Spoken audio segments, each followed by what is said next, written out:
This is so wild. All right, like I said, let's kick things off. The moment everybody's been waiting for. We knew it was going down like this. Cassie took the stand. We anticipated her taking the stand week 1. She ended up jumping up there day 2. Like I said, we have her full testimony to break down. I also am going to bring up some highlights to get into for her. And I got some paperwork, the motions that Diddy side is even submitting because of the testimony and some of the side people that she's interacting with. We're going to bring that up last. This could be a longer episode, people, so bear with me. But let's get moving. We got a lot. All right. So this is how the day kicked off as it pertains to Cassie. Her husband shows up. All right. So you expected him to be there during the trial to fully support her wife or his wife. You know, she's pregnant with their next child. This is a look at him showing up, just a plain black t-shirt. He's on deck. All right. It must be tough for him to sit there in that courtroom and hear his woman express some of these details, crying about her relationship with Diddy. But it is what it is. You know, everybody has a past, they say, right? All right. Let's get to it. Male escort who had sex with Cassie as Combs watched faces further questions. So once they finished up with this guy right here early in the morning, then we got to Cassie. Okay. We got to Cassie. Star witness Cassie and court testimony about to begin. Sean Combs' former partner, Cassie, full name Cassandra Ventura, is called as the next witness. The R&B singer and model has been at the center of this case after suing Combs in November 2023, alleging years of abuse. Footage made public in 2024 of an incident between the pair of Los Angeles hotel hallway was shown in court yesterday as jurors heard from a former security guard who was on duty at the hotel at the time. Now he's the one that got up there and said, yes, Diddy offered me money. So they confirmed that in court. Well, as per this man's testimony. So to think, they introduced the footage before Cassie came day 2 to take the stand. Tactical. Let's get some confirmations and some witness testimony from the guy that was in the hotel that responded to the call, went up to the floor, saw the broken vase, saw Cassie, saw Diddy. Diddy pulls him to the side. They said they had a little scuffle as well, where dude pushed Diddy up against the wall because Diddy lashed out like, "Are y'all recording? Are you recording me on your phone or something like that?" There was a little scuffle between them allegedly. So I think that was a good move. Go through all of those factors with the person that was a witness to this alleged situation and him being offered money, and then bring Cassie on the next day. Seems like it just flows relevant as once again it pertains to this damn footage. All right, let's go there. Cassie tells court. Now, this is the beginning now, y'all. This is the beginning. This is 11:11 in the morning. This is when Cassie's first taking the stand, swearing in, starting off. Cassie tells court, Combs was violent. I suffered black eyes and bruises all over. That's the headline of the first piece that we're getting into. All right, so she gives her full name. She's wearing a brown dress, and it is clear she is pregnant, indicating that the defense lawyer lost their bid for jurors not to see this. All right. After taking the oath, she gives her age, 38 years old, and tells the court she is a musician. Asked about Sean Combs, she says they were in a relationship with breaks for 10 years. With breaks? How long were the breaks?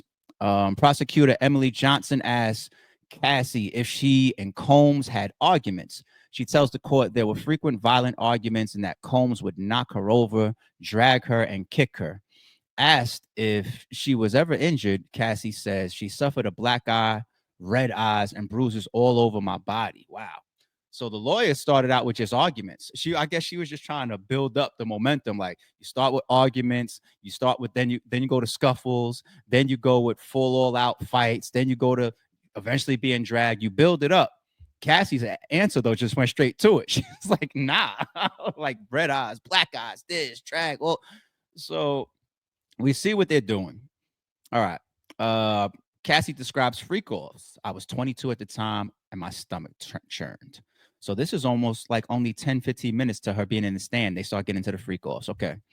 Prosecutor Emily Johnson quickly moves on to an image of an intercontinental hotel in Century City, Los Angeles. The hotel discussed yesterday. Cassie Ventura tells the court it shows her and Sean Combs and at that they were having an encounter in a hotel known as a freak off. So they're right off the rip, they're saying that yes, this was a freak off related situation. They wasn't just chilling in the hotel and got into it, and they're going right to the tape.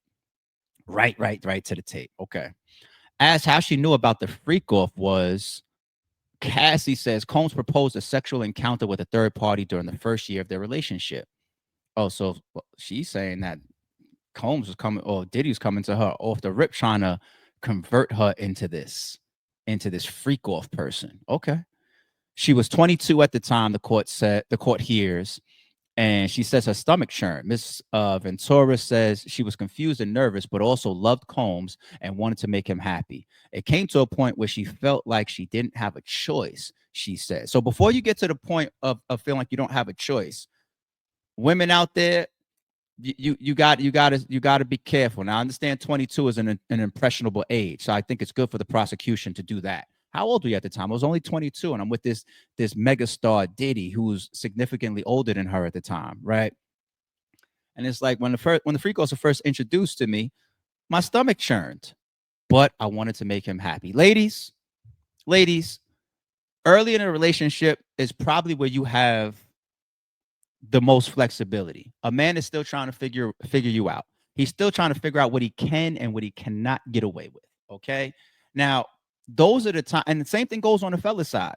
Those are the times to try to put your foot in the sand as to the direction of the behavior of this relation. For example, I tell some of my homies, like, if you're into strip clubs, if you're into gambling, if you're into partying, when you meet that woman, right? I get it. Everybody wants to put their best foot forward.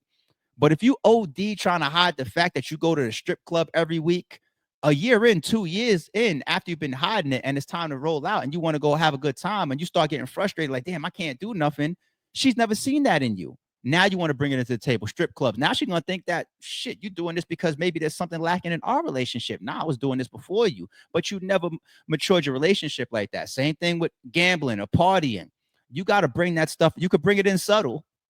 You don't have to just dump it all on the table, but you got to bring it in. You can't just shock somebody with it. So Diddy did the right thing early on. He said, yo, freak off, you down? But she should have, practiced reservation there. The gravity of Diddy, though, like she said, I wanted to make him happy. The rapper was in charge of the hiring at first, she says, but eventually she was tasked with this. So then she took on the role of hiring the freak off people. I don't think that looks good. I understand the picture that they're painting of Diddy, but for you to step into that madam-like role, that don't look good. Combs watches her intently as she gives her evidence. Cassie tells the court that at that point, the hip hop mogul controlled a lot of her life, including her career. She says she was young and didn't have much to say and became fearful of him and violent of sexual encounters becoming public. She says Combs was charming, describing him as a polarizing person. There you go. The gravity of his level of celebrity. I see what they're doing. All right. Let's go to the next headline. Cassie says Combs made her feel special, but she was young and inexperienced. The court hears that in December 2023, a month after suing Sean Combs, Cassie provided items including laptops and phones to the government. Jurors are then shown photos of Cassie and Combs from the years they met and started dating. She tells the court she was 19 when she signed a 10-album deal with his label, Bad Boy Records, in 2006. Combs would have been 36 at the time. As an aspiring artist, this seemed like a huge break. Cassie released an album with Bad Boy in August of that year. The court hears, but no more after that. You want to know where that hurts Diddy? He's 36 at the time. She's 19. Now, even in the 20s, the numbers just come off better, like because 19, you get to call that person what? A teenager. 22, some people's gonna say that's an adult. That's a grown woman. Are you inexperienced? Are you still immature? Are you still learning life? Of course, at that age. But 22 just rings different if you're a juror, right? If you got to hear that. So now it's almost painting a picture like you came in as a teenager to do music. By the time you were in your early 20s, 20, 21, 22, the relationship begins to mold into something else. And you got this man that's 34, 35, 36 at the time. And he's going to control that because if you're able to paint the picture that this started off professionally, It started off as my career in music. So now I'm already in debt to him there, or I should say, he's already in controlling of that aspect, steering my career and the outcome of my success. And then if he has advances towards me and he's polarizing and he's Diddy, and if any of this is manipulative or forceful, now you start to put her in this victim seat. I get it. I totally get it. All right. Cassie Combs. Cassie says Combs gave me ecstasy before for the first time we had sex. Now you're getting into saying he drugged her up. That's not good. All right. Cassie tells the court about the first time she had sex with Combs. They were on a boat in Miami, and he had given her an ecstasy pill, she says. After this trip, did she take it willingly? On cross-examination, they're going to ask questions. You got to ask questions like that. After this trip, they started to spend more time together, she tells the court, but their relationship was not made public for several years. Okay. He just didn't want it to look bad, but also knew it was because of his children and personal things like his family, Cassie says. She says Combs was in a relationship with Kim Porter, the mother of three, and his children around this time. So, all right. So if you was his side chick, once again, is that cross-examination is going to come and say, is this knowingly, willingly? You knew about Kim Porter. You knew that he still had the family situation going on with his current BM and all that, and you were still there playing side chick, and having sex on boats. And did you get it? It doesn't necessarily clean up Diddy's side. I feel like so far what we're reading, this is not good already, and this is early. This is not good for Diddy's side. Cassie says she began to travel everywhere with Diddy. I was his shadow, she adds. Their first year of dating was fun, jurors here, and she was enamored by him. Asked by prosecutor Emily Johnson how long she felt this way, she says it was on and off. And that she started to experience a different side. She started to experience a different side of the rapper. Combs wanted control over my life. Cassie alleges from her looks to her work to the people she spoke to. That's one thing I want to not OD on. I know it's real easy to paint the picture of a controlling man when you talk about the looks, right? I'm not the guy that's getting ready with a woman and says, nah, put this on. 9 times out of 10, the woman asks me, how do you feel about this? I give off a good vibe that I'm manicured, I'm groomed, I present myself very well, I dress well when it's time to move out. A woman normally asks me, what do you think about this heels, these heels, or these heels? This color, that color, loose like, especially if I'm the one that for a majority, not a majority, more times than the woman is the leader as far as like what we're getting into. So it's like, all right, where we going? How do you want? What's my presentation like? Sometimes you don't even tell them where we're going. It's like, yo, we stepping out tonight. But she doesn't. She's asking your advice. The controlling piece now. If I try to put that now from a Diddy, if he is this controlling type of person, which I think a lot of people perceive, right? Some of that could also be because if you're his shadow, you are directly tied to his brand. He's on his way to a billionaire at this point. You're tied to his brand. I'm not trying to say that, bitch, take that off and get violent about it. But he's 36, you 20 or 19, whatever. Yeah, he's guiding you. He's molding you. You are his clay. He picked you, and he is trying to steer what he wants to create as an artist, as a side chick, as a freak, as a girlfriend. That's what he's doing. I think you can find rights and wrongs in that. But it's at that point, it's personal shit, you know? Everything moved very quickly for me, and there was no way to keep up with what was happening, she tells the court. But it was 10 years. It was 10 years. I'm going to stay fair. All right, let's go next. Make the wrong face, and the next thing you knew, I would get hit in the face. It was starting to get bad. The court is told about Sean Combs' alleged mood swings. Cassie says he swung different ways quite a bit. I got to a point where you know how to handle it with certain people, timing, what to say, how to present something to make sure the person isn't upset with you, she says. So now she's saying she's navigating around this man. I wonder if she's going to make it seem like, yeah, I'm on eggshells with him, which is not a good look either. Asked by prosecutor Emily Johnson how his mood swings affected her during the 10-year relationship, which began around 2008. Miss Ventura claims she was physically and psychologically abused. Made the wrong face, and the next thing you knew, you would get hit in the face. All right. Combs would tell her, "Watch your mouth," she adds. Psychological abuse is every day. Cassie continues, someone constantly telling you what to do. Okay. What do we get here? Freak offs became a job. Long last and longest lasted 4 days. That's a lot of time to be just I got everything I need within tops one day, a full day. Like you know what I'm saying? Commonly, we just be talking about rounds. Like, I you know what I'm saying? We do our do, maybe a second round, maybe a third round, maybe wake up a couple hours later and just roll over and get right back to it. You know what I'm saying? So maybe a whole night, or maybe on and off during the day, or frequently during the day. That's a little dope. You know what I'm saying? But to really make me feel like this whole allegedly like a orgy scenario and a freak off, and y'all is sitting in there for 4 fucking days. You know, like, yeah, it's just enough is enough. Like, too much of anything is not good. Before this, Cassie was asked questions about Sean Combs visiting her at home unannounced, which she says happened a lot.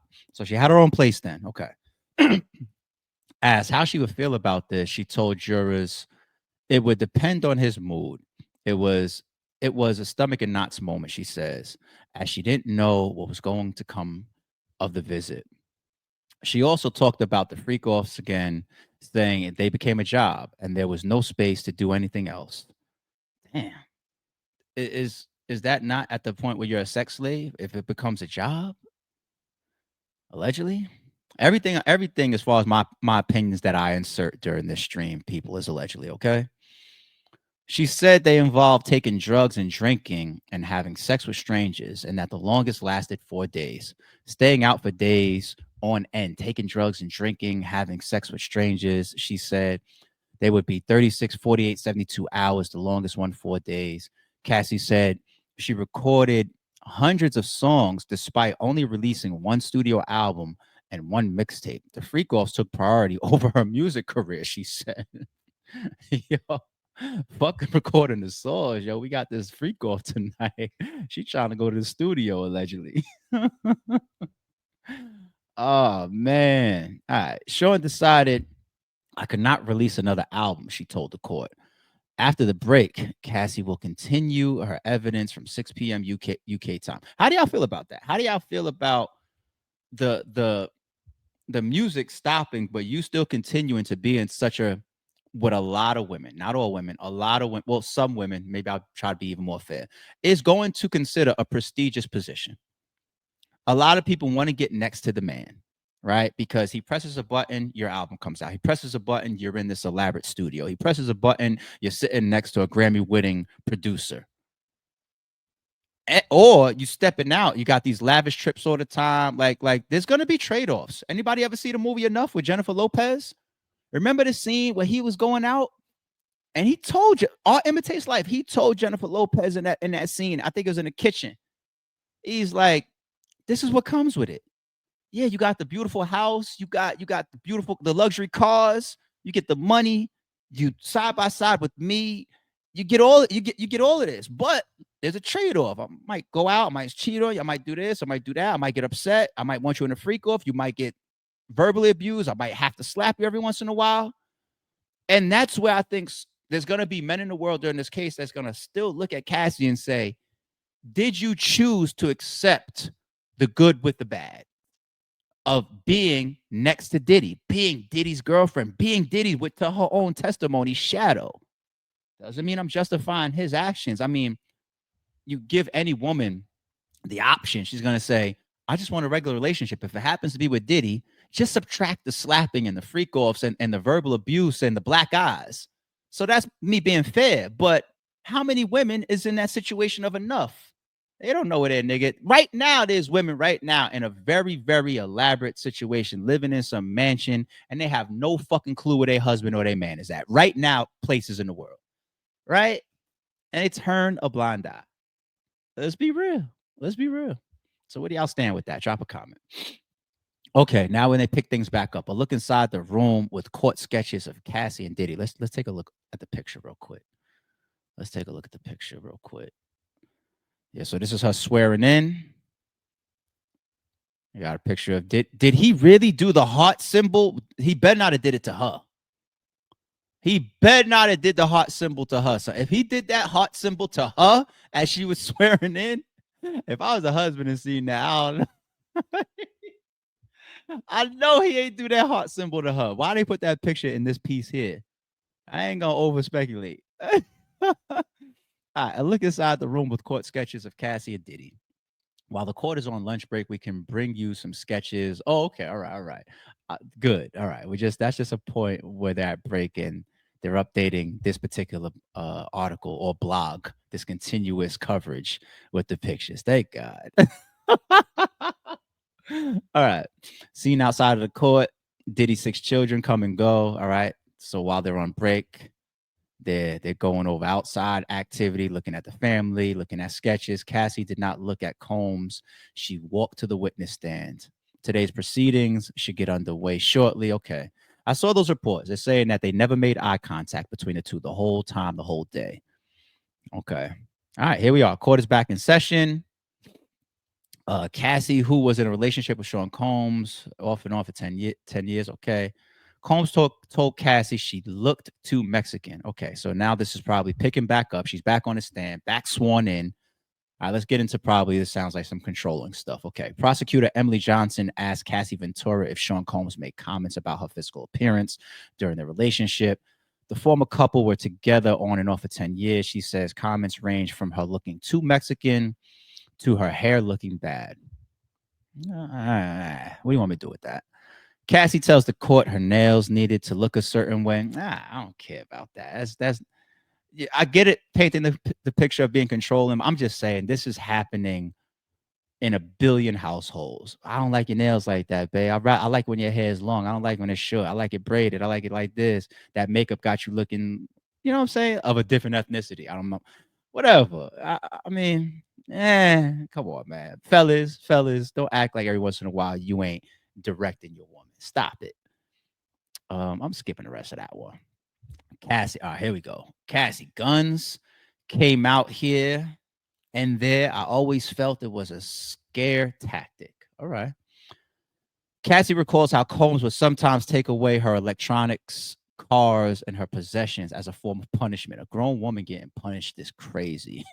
You said what? You did what? No car for you for 2 weeks. That's like a teenager. It's like your daughter. That's crazy. He would take the car away. The house, how do you take the house away? The house, a separate house that you had? He would take the car away, the house, jewelry, she tells the court. The physical things didn't matter. I just wanted his approval. And she says, Diddy would personally take things, or members of his staff or security team would. Everybody's on that system over there. Everybody knows what the program is over there, huh? You got your security guard down the hallway, Tim. Hey, Tim, punishment number 2. You know what she did. I got you, did he? Walks down the hall, confiscates all her jewelry, locks it up in a safe. Diddy, how long is this one? This was 2 weeks. All right, I got you. 2 weeks. Imagine the security guard is the one that's taking you off a punishment and not Diddy. I'm not laughing at the situation. I'm just laughing at the bugged out nature of what really happens in certain people's privacy. It's just like some of y'all do way too much, man. Way too much is probably underselling it because I think we're about to hear about little baby oil parties and shit. So, all right. She says Combs would personally take things, or members of his staff and security would. Prosecutor Emily Johnson goes on to ask about the safest Combs properties, or about her safes at Combs properties. Okay, I just mentioned safes. Look at that. Cassie 38 says she had access, but not frequently. There was always cash, she says, and jewelry. Sometimes tapes from cameras, as well as guns. All the type of stuff I would expect to be in a safe. She says Combs, 55, had guns in New York, Los Angeles, Miami, Alpine, New Jersey, and that there were occasions where she saw the weapons outside the safes laid out by security. Well, he's got to play Tony Montana just like anybody else in these lavish mansions, man. Especially if you're a celebrity and high profile, right? You never know when you're gonna look at your security cameras and see 30 people just running down your lawn, like the fuck. Say hello to my, you know what I'm saying? And if you're being responsible, you have those guns legally. And if you're being double responsible, you have those guns legally and they're locked up in a very fast, easily accessible place. Not just for the safety of adults and being responsible, right? But children, right? So many children are hurt within their own homes by their family's guns.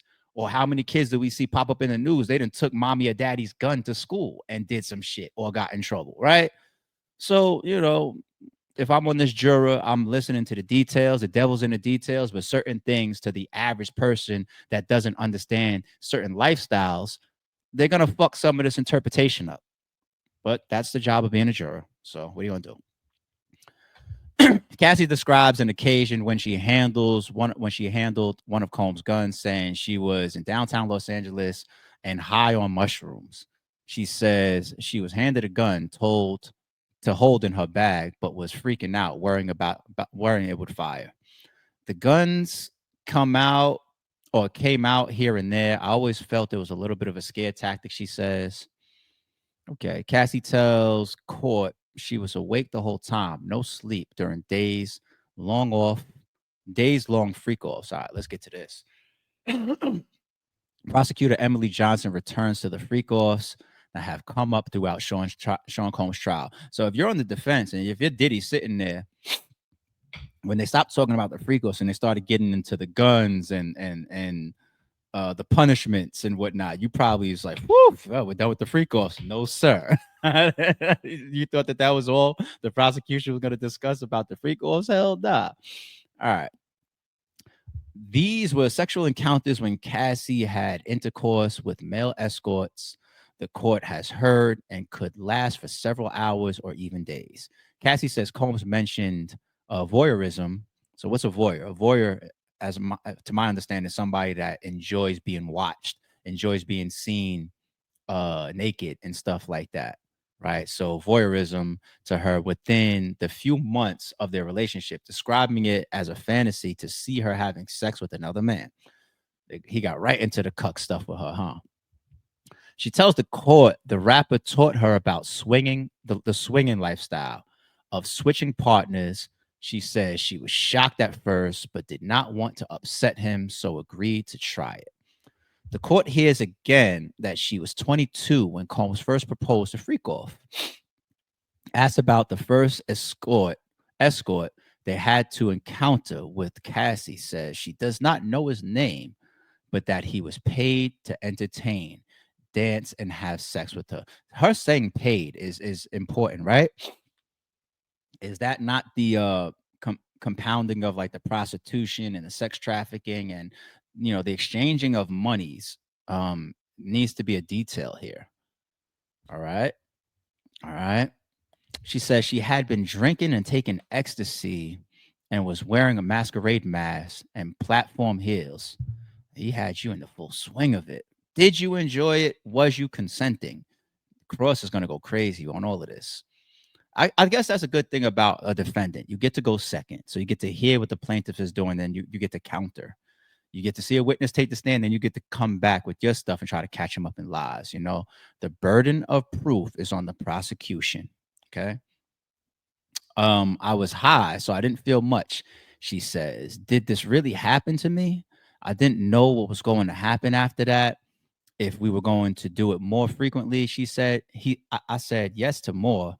I didn't want to make him upset or angry. She already is so far in this testimony that every time she's doing a freak off or she's agreeing to things, I'm not seeing anything coming from her that is consenting yet. And I don't expect her to say that. She's up there to show that she's a victim. Her husband's in the court. You think she's going to get up there now as a pregnant mother and be like, oh, yeah, the third time we did it? Shit, I was the one that called that nigga back. No, she's not going to do that. She's not going to do that to her family. She's not going to do that to herself. She's not going to do that to her husband that's sitting there. She's not going to do that to help Diddy. That's not why she's here. Hell, she already sued him, which many people believe started this whole thing. She's there to take this man down. rightfully or wrongfully. Okay. So every time I hear her testifying that I didn't want to make him angry or upset, I'm not shocked. So, you put the heels on, you put the dress on, you got high, you swallowed the pill, you had a drink or two, whatever. You might have made a text message or two to some of these people, as was the testimony. Sometimes at one point it became her job, she said, right? And none of these times you did it out of your own, okay, cool, let's have fun tonight. Every time it happened, you just did it because you did not want to piss Diddy off. Escorts were paid thousands of pounds, she says, and every freak off was directed by Diddy. And he's playing movie scene, huh? Cassie tells jurors the encounters became weekly and consistent, and that she was awake the whole time, no sleep, despite them sometimes lasting several days. Drugs kept her awake, she says. Asked if she wanted to take part in the freak offs. Here we go. That's a good question. Cassie replies, "No. I felt pretty horrible about myself. I felt disgusting. I felt humiliated." So she asked, ever. Hold on. This could be important. Asked if she wanted to take part in the freak offs. I would have loved for the prosecutor to say any freak offs, but the freak offs is general enough for the prosecution to come back and say, if they have any evidence, text messages, videos that will show her painted in a picture, talking in a way that is consenting. If I'm Brian Steele and these lawyers on the defense, when this question gets asked, I'm jotting that as a note. When it's my turn to cross examine, I'm walking up there and say, "You said that you never wanted to participate in the freak offs, correct?" She's going to say, "Yes, I felt disgusted." "You felt humiliated," you say? "Yes, I felt humiliated." That was your words, right? On yesterday when you was on the stand, right? That you were humiliated, right? Okay. Summer Jam screen exhibit 4B, please. Do you look humiliated here? Do you look non-consenting here? How come in this particular video over here, we don't even see Diddy in the room? Was he there in this particular one? How about this text message right here? It looks like the text message is going to escort model John Doe, and you here talking about, "Hey, Big Daddy, I'm looking forward to seeing you again. I don't know if Diddy's gonna be there, but like you leaving that opening, you got to stand on this, and they better not come with evidence that shows anything different, because the jurors, once again, the defense goes last. The jurors gonna hear all of this day two and go, "Oh, damn, Diddy," and then they come with their shit, and Brian still gets on his game, and then they get to go, hold on, Cassie, the fuck was that? Yeah, I swear to God, that one question right there to me, I think is important. Mark my words. We'll come back to that on another stream. You'll see. She says Combs' eyes would go black. The version I knew of him was no longer there. So trying to say that he got so high and in a mode, sometimes it was this different version of Diddy. The prosecution might use that as well. Didn't drugs come up in some form like within the last 2 weeks? Defense was talking about his mental state and going after drugs in certain scenarios, right? All right. Combs made us supply baby oil every 5 minutes. Here we go. Baby oil talk. Cassie is still answering questions about the freak offs she says Sean Combs coerced her into. She tells the court in Manhattan that they took place in Combs' homes as well as at hotels, which she lists in cities including New York, Los Angeles, Miami, usually in small suites. Rooms would be booked under pseudonyms such as Frank Black and Frank White. Frank White? Frank White is crazy. Yo, y'all understand where I'm going with the Frank White? Frank White is the notorious B.I.G.'s alias, B.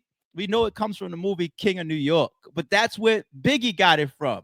If Biggie's walking around with Frank White as his well-known public rap persona alias, he passes away. He's a legend. He's one of the best and most prestigious and most adored hip-hop artists, musicians of all time. And Diddy's over here checking into fucking freak off suites as that name of all names. Come on, Diddy. You got to use Frank White. Oh my God. Yeah, that ain't go over my head, B. All right, Cassie, you got him with that one. You probably wanted that to go out into the hip hop world. That was your hip hop world shot. I caught it.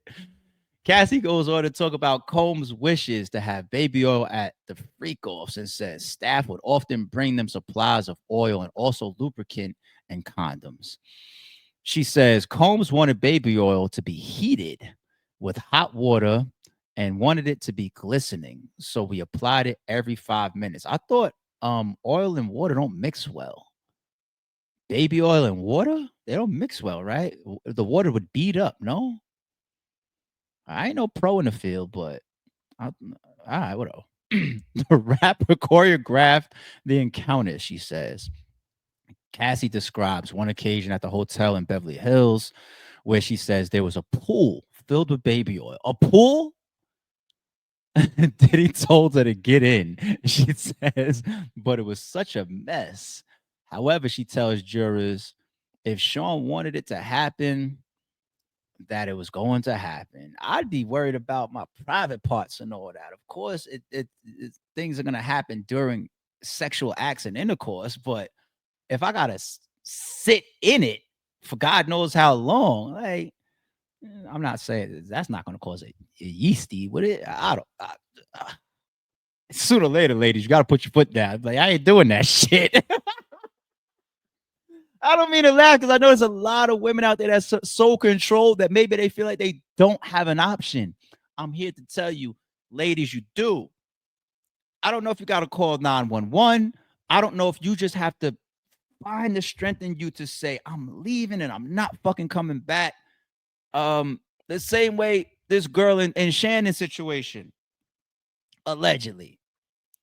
All these gifts you're getting, all this time that you've been together, multiple years, you guys moving around back and forth around Nevada together and all this type of stuff. But she does claim that when it came down to that situation, what was it, October or January, whatever, then all of a sudden she forcefully and strengthfully, in a strong manner, is able to say no means no, even though a lot of people believe that text message was just a lineup. But she's able, that little young girl that all of us is getting at, right? The little kid. No means no, she's able to text. Ladies, I'm out here to tell you, if you really bout it, I don't know about that, but if you really, really bout it, that is a place that you must go to. If you don't want to sit in these baby oil pools or be in these choreographed freak offs, or it's making your stomach turn, or you feel like you possibly being awed and taken advantage of, it doesn't get more surface level than that. I just gotta fucking say no. We try to teach kids that. Now I'm getting more serious. We got to teach kids that. Your sons, your daughters, this is how you avoid kidnappings and all types of shit. You want to tell a kid the guy hops out of the fucking white van and is waving a bag of candy. No, take off, scream, and run. You teach the kid. Now we get to 19-year-olds and 20-year-olds and young adults and young women. And you got to be able to say, that's not for me. If you can't, then you're walking through life with an extremely decreased ability to protect yourself, to save your own life, or to keep yourself out of harm's way. The ability to say, you got to be able to say no to an authority. You got to be willing to say no to a boyfriend, to a girlfriend, to a best friend, to a brother, to a sister. There's certain situations somebody gonna ask you to do some shit. You got to be able to fucking say no if it's not for you, or if you feel like it's gonna harm you or hurt you or kill you. I'm so scared of fucking drugs. I never even smoked weed once in my life. I've never done a drug other than I was in Amsterdam. I had a brownie. All right. I admit that. Never smoked weed. Never tried no ecstasy, no pills, no mushrooms. And it got popular around when I was a teenager. Mushrooms and acid tabs and all that. There was a time that shit was popular. Could have grabbed one from one of my homies. Never fucked with it. You want to know one thing that always stopped me from doing it? Fear. I don't know why, but for some reason in my mind, still to this day, I think like, shit, I ain't never smoked weed once. I would be the nigga to fucking hit a blunt with my homies or some shit and die. I got that type of weird ass fucking feeling and fear. I was always scared of drugs. I was intrigued by them to death, but I was scared as far as them going into my body. Like, hell, I'll be the one to die from that shit. These niggas in they fucking stupids and shit, all the way down to their ankles without falling. You seeing that shit in the streets, on the subways, and all that type of shit. Moms is teaching me what that is. We're on a subway, mom. What the fuck is up with him? That's what you call that a dope fiend lean, or you call that he's. I'm like, how did it get that fucking low? How did he's not falling? How the fuck is he doing that? That's drugs, baby. Word? Hell no, I ain't put no. Hell no. Fast forward, one of your little boys or something. Oh, I'm not saying that this part is true. Let's say one of your boys is like, yo, you want to try heroin? I would be like, hell no. You ain't see dude on the subway? Fuck no. Fuck no. Hell no. Yeah, that was just a whole rant about being able to say no. I learned it as a kid. Put off of me. All right, whatever. If you want me to be sensitive, closing this rant out, it's I understand that there's people in the world that are not as headstrong, that maybe didn't get those type of teachings from their parents, maybe didn't develop those skills, maybe aren't alphas, maybe aren't leaders of their own selves to that degree. And there's people like that. And you can talk certain people off of a bridge. You can put a Russian roulette gun in certain people's hands and say, go ahead and do it, try it. And they're going to try it. It's true. And that's the only lesson I'm teaching here. Develop the ability mentally and physically to be able to fucking say no. Ugh, my bad, y'all. All right, let's get back to this. When Combs was charged in September 2024, the government indictment said about 1,000 bottles of baby oil and lubricant had been seized from the rapper's homes in Miami, Los Angeles when they were raided in March 2024. You can read more about Combs' arrest in the indictment here. Now we good. Okay, so that was the whole baby oil thing that she got into, the pool of baby oil. Okay. Combs had to approve escorts, and he required black males. Well, you ain't doing anything outside of black, huh? Mm-hmm. No white artists, no Hispanic, no Asian, huh? Huh? Not Diddy? Damn, Diddy. Prosecutor Emily Johnson asked Cassie Ventura about the requirements for escorts. A black male, she replies. She says she used different websites to find sex workers under Sean's direction. That seems a little reckless, Diddy. I feel like the world that he's in has connects, and it's like being at a party and bumping into a drug connect or somebody that could deal coke, I guess, like being in certain circles. Like there should be a sex circle. Like not there is, just like there's circles of trafficking. You see that type of shit like in the movie Taken. There's these underground circles is like, yo, I got the little girls for sale. Like this is the world we live in. It's disgusting, but it's reality. I want to believe that a Sean Diddy Combs doesn't need to go get on Craigslist or some shit. I'm not saying they say Craigslist, but a website? That just seems reckless. You fuck around and bump into a cop off the website or some shit. All right. A text from an escort agency sent in June 2012 is detailed in court. It includes a photo of a white male the court hears and the message saying he is ready to go. Cassie says Combs had to approve the escort himself. Even Bad Boys. Where's my Bad Boys?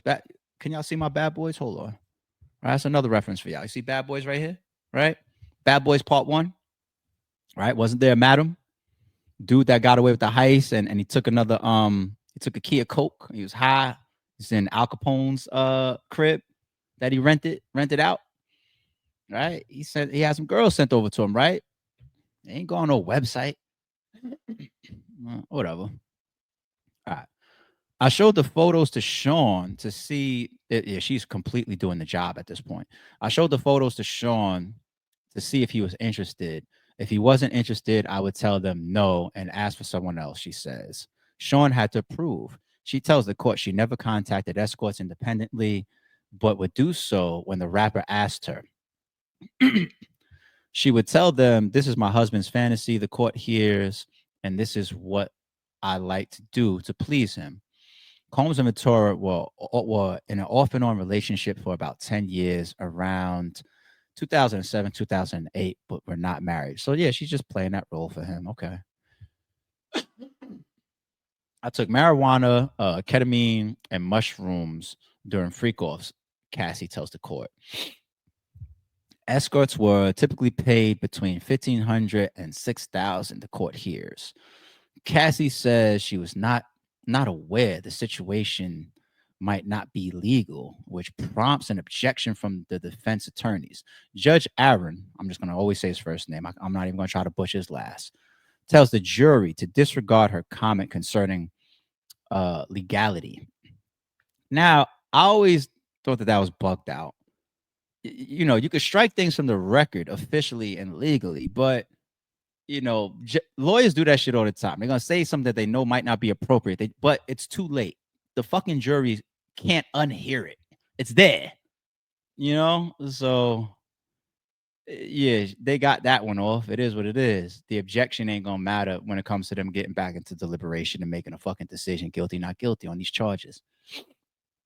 Cassie then tells the court about different escorts she and Sean Combs had freak offs with, including one known as the Punisher. Fuck y'all got going on, man. She says they used him for a few times in New York. Prosecutor Emily Johnson asked about drugs, including ecstasy, used during sexual encounters with escorts. Cassie tells the court she could not imagine herself taking part without having some sort of buffer so I could disassociate. So she's saying I had to do drugs, because I was never down for any of this. She mentions marijuana, ketamine, mushrooms, and says security or assistance would drop the drugs off. She says she would take more drugs during the freak offs if needed to maintain a high. I needed to remain high, she tells the court. Cassie says sometimes vomiting after taking ecstasy. When I got sick during a freak off, he would encourage me to get up and continue on with it, continue the freak off, the intercourse, she says. Mm. Combs would direct sex with other men. Oh man, here we go. Here we go. This is that the freaky bisexual people always say, yo, you really a gay man posing as a bisexual or a swing or a heterosexual male. Allegedly, allegedly, allegedly. I mean, by definition, if you're sleeping with Cassie at this time, as well as men, then you're bisexual. But here we go. Here we go. After a short break, the court is back in session. Cassie is continuing to give evidence about freak offs and sex with other men in front of rapper Diddy Combs. She says she would describe the man's penis and what was happening, which was Combs' fantasy. This was awkward and humiliating, she says, but became normal. She again said, yo, her husband's listening to all this, B. He's gonna find out one way or another. He didn't have to go to the court to hear this. It's gonna be viral. It is viral right now, everywhere. You can't escape this as the husband. But damn, you gotta really be supportive and really, really decided with this woman to.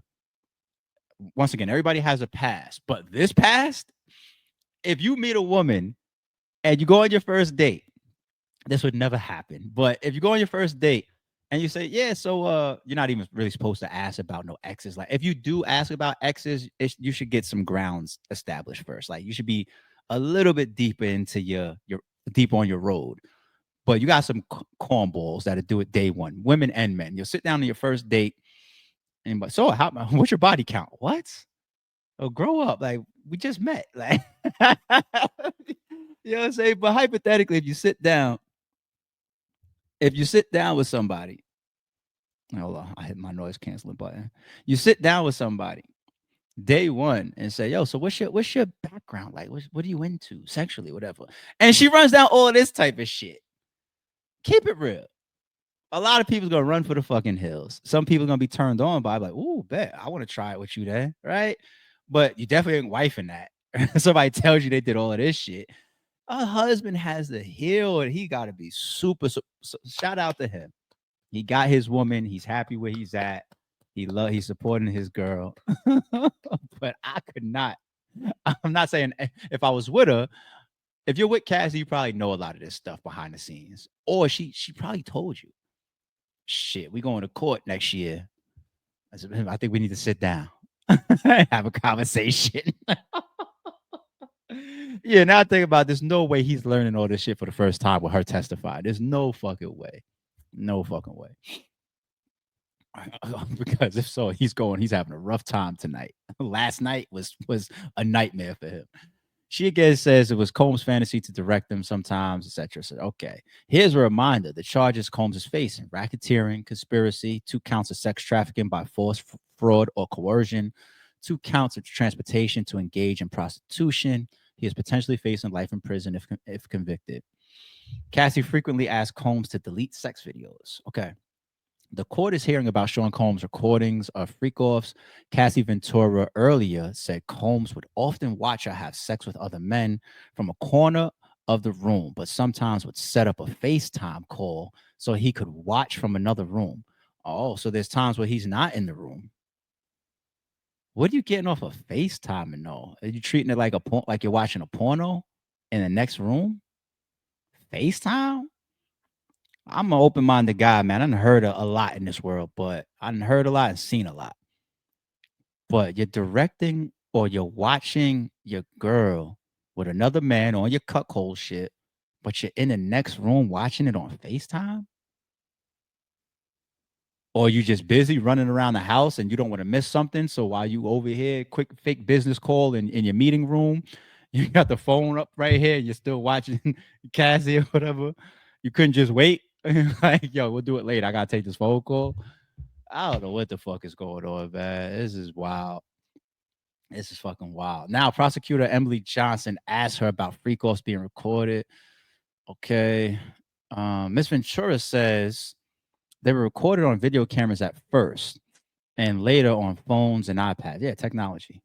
She tells the courts she would sometimes watch them with Combs afterwards, but that if she saw them on her own devices, she would delete them. I felt disgusted, she says, and tells the court she frequently asks Holmes to delete the video. I can't wait until the cross examination, B.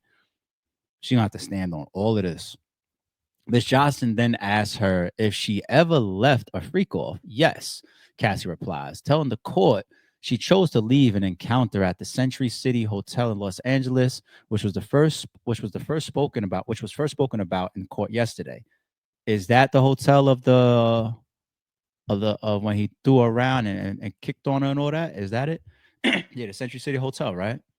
CCTV footage of an alleged attack by Combs at this hotel was made public in May 2024. Yeah. So she's saying right now, sworn in, that the example that she's given, the time that I've tried to leave or retreat from a freak off, was the video that we've seen. All right. And I think yesterday, dude that worked at the hotel testified that inside the room, they also seen somebody in there. There was another guy in there wearing all black or something, whatever.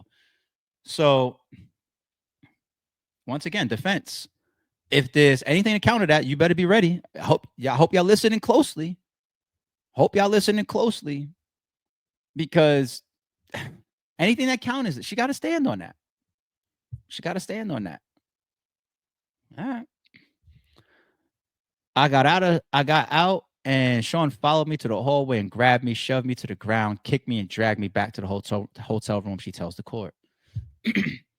I ran from the hotel freak off after Combs gave me a black eye. The court hears again about the incident on March 5th, 2016, when Combs and Cassie Ventura was staying in the Intercontinental Hotel in Century City, Los Angeles. CCTV footage of an alleged attack by the rapper at the hotel was made public in May. Cassie tells the court now that she had her first movie premiering coming up at this time, pictures show the singer with Combs at the premiere for a perfect match, which she starred in 2 days later. Okay. She says she was worried about messing her body up ahead of the event, but also thought that if she pleased Combs with a freak off, then it might go smoothly. See, that don't sound good to me, though. That's like almost like you're trading the movie opportunity for a freak off. I mean, defense ain't gonna use that. I'm just saying. It went ahead, she says, with the escort they had used before. and there was a lot of drinking. She says Combs hit her and gave her a black eye. I had to get out, she tells the court. She says she ran out while Combs was distracted, but he caught up with her and she was thrown to the ground. So she's saying she had a black eye at the time of that incident and all that footage that we saw. How many times has he thrown you like that? Too many to count.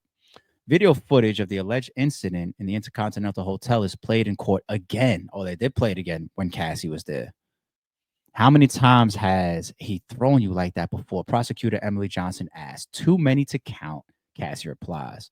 After 6 hours of evidence from the singer and model, court finishes for the day. Judge Arun tells jurors to turn off news notifications and not to talk to anyone about the case. Yeah, good luck with that. They will be back in court at 9:15 a.m. in New York, which is going to be approximately 3 hours from me recording this right now. Court ends for the day. Here's what we heard over. Well, we don't need. Oh, these are bullets. Bullets. Cassie, 38, 8 months pregnant. She says she was 22. Stomach churn during the freak offs. Gave graphic details of the drugs and drink fueled encounters. The freak offs later became a job. Towards the end of the evidence, she discussed how Combs would. So we got the bullets, but okay. Let's look at some quick what the internet, because if I say this, some people are going to twist my words. What the internet is looking at is highlights that they're going crazy off of. Because I think the breakdown read that we just did, it's put together kind of not censored, but like respectful, and I don't mind that. But you go to certain certain platforms. Let's check this out. Cassie continues to speak on the stand. Singer explains a relationship timeline alleges introduced her to Blue Dolphin, ecstasy, and oral sex. See, I don't think we read that part. He's the one that got me into head, you know? And she described what type of ecstasy, Blue Dolphin. See, that wasn't in the full write-up. All right. And this is a shout out once again to Inner City Press, who's doing a ton of coverage for us. I feel like a majority of what we read is probably in his tweets. I'd visit him in Trump Hotel in Columbus Circle at his apartment. What were you going with your music career? Trying to come up with a concept. Sean called all of the shots. Yeah, so there's a lot of details in there that's probably way less summarized than what we just went through. And I could probably skip some of that. What's this? She takes the stand. Yeah, we knew that part. All right, let's come up here. Well, dang. Cassie reveals alleged freak offs became a job. There was no time to do anything else but do them to then recover. What was his lifestyle like? Cassie. He had these assistants. Okay. Sean and I at a strip club in New York for Halloween. Did Sean's moods vary? Okay. How is he even tweeting all of this? Is he like recording it on the low and then it's like transcribing to like words and sentences and then he's just copy and pasting that to tweets? Like, how is he able to get all of this stuff? I thought there's like no phones or anything in there. How did it impact you greatly? Okay. Did you see other men? Yes. Okay. That's an interesting detail.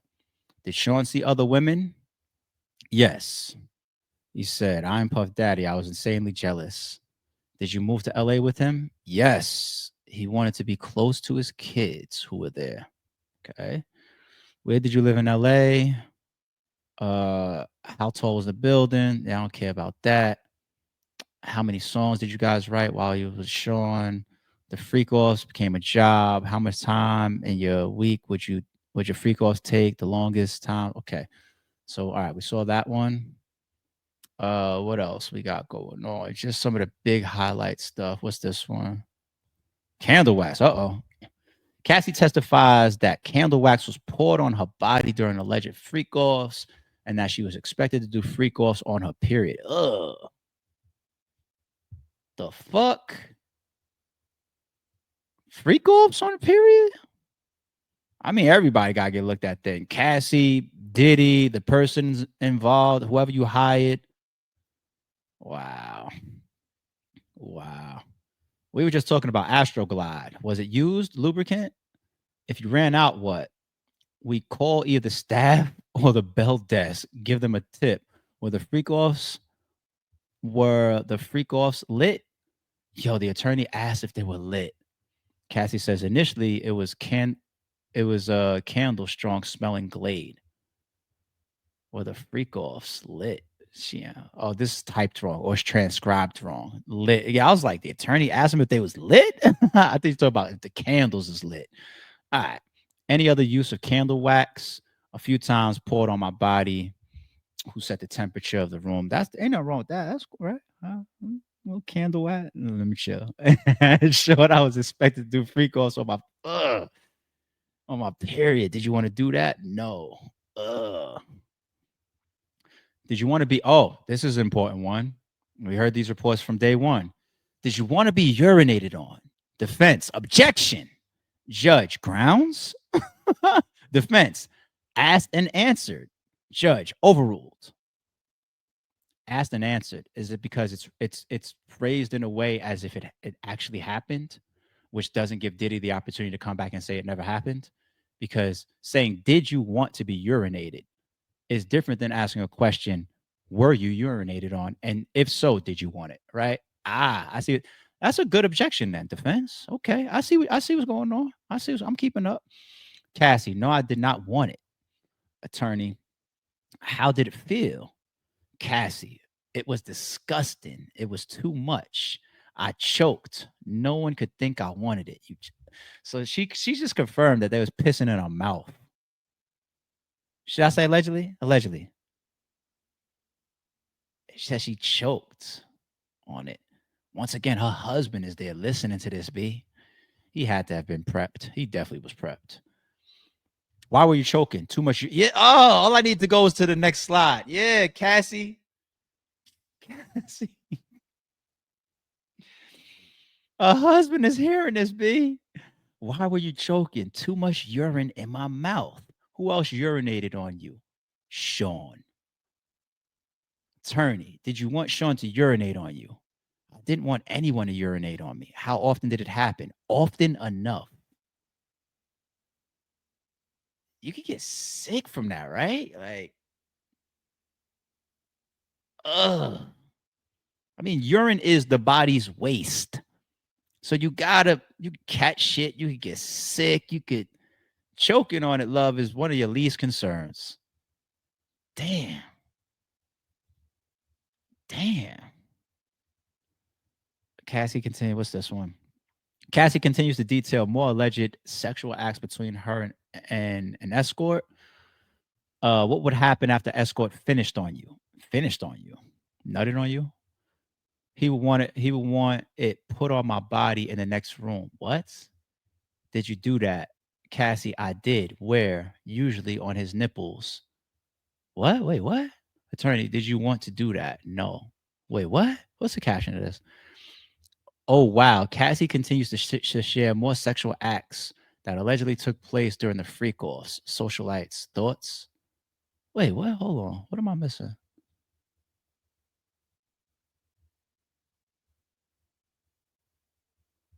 Not a pearl necklace on Diddy is one of the comments here.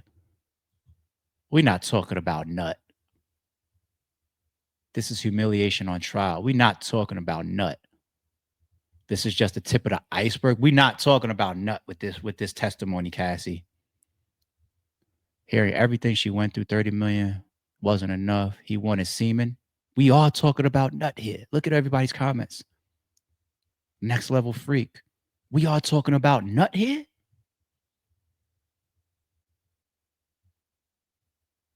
He just as freaky as old. Nah, reread that. Attorney says, what would happen after the escort finished on you? That's nigga nutting on her. Okay. That pearl necklace. Like everybody. Cassie says Sean would want it put on his body in the next room. Is that why he was on FaceTime? Attorney, did you do that? Ventura, I did. Attorney, where? Cassie, usually on his nipples. Attorney, did you want to do that? Cassie, no.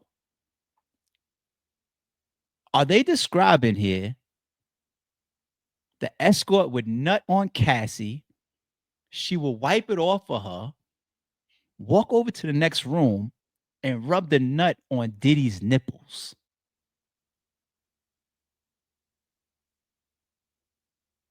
What the fuck? That somebody contradict me, please. Somebody contradict me, please. Somebody put I haven't heard a crime yet. I just know details like these are why he settled 24 hours later. I can't imagine having to relive something like this in front of the world. I'm sorry. Did he? Yo. Allegedly, did he use a fucking wild nigga? Somebody put, what is this trial about again? You is a wild nigga. I'm I'm I'm gonna leave this alone. You's a wild nigga, B.